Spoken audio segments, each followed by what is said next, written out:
मोहम्मद रफ़ी ने एक बार कहा था कि अगर खुदा चाहता तो ये आवाज़ किसी और हल्क में भी डाल सकता था। कितनी निरहंकारिता का परिचय दिया है मोहम्मद रफ़ी ने ये कहकर।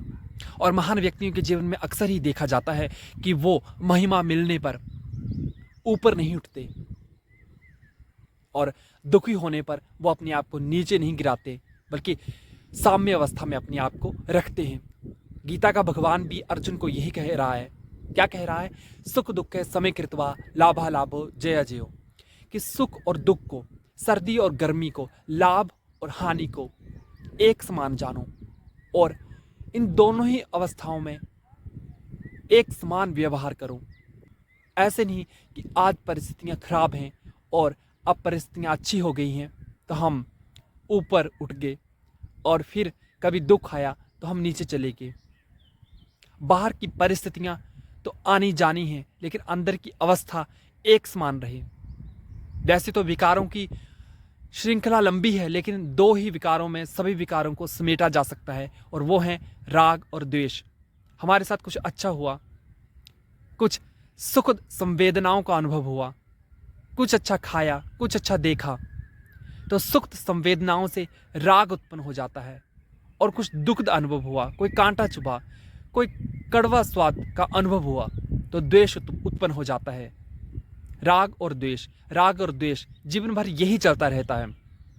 दोनों ही बंधन का कारण है, और बुद्धिमान व्यक्ति दोनों में ही फंसता नहीं है।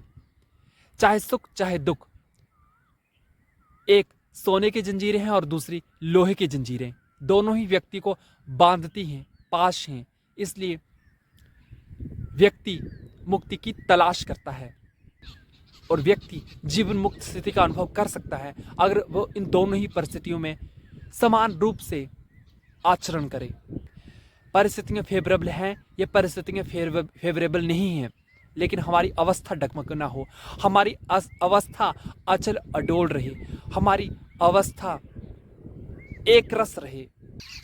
और ये उन व्यक्तियों में देखा जाता है जिनकी प्रज्ञा जग जाती है, जिनका ज्ञान का तीसरा नेत्र खुल जाता है, और ऐसे व्यक्ति बहुत हायर स्टेज पर होते हैं, जिन्हें कोई फर्क नहीं पड़ता कि आज कष्ट है, जिन्हें कोई फर्क नहीं पड़ता कि आज महिमा मिल रही है, कल ग्लानि हो रही है।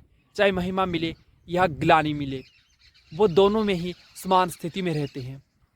और ऐसे ही व्यक्तियों के लिए जो महान स्थिति है, उसको अलग अलग धर्मों में अलग अलग तरह से याद किया जाता है।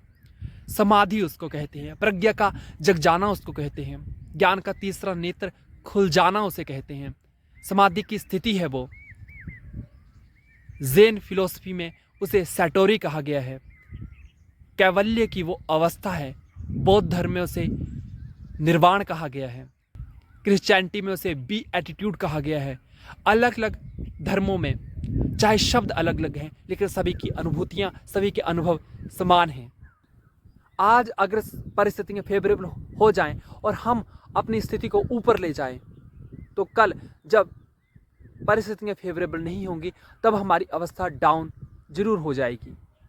और परिस्थितियाँ तो हमेशा फेवरेबल रहेंगी नहीं, ऐसा तो कभी भी नहीं होने वाला, क्योंकि ये जो खेल बना हुआ है, ये सुख और दुख का खेल है।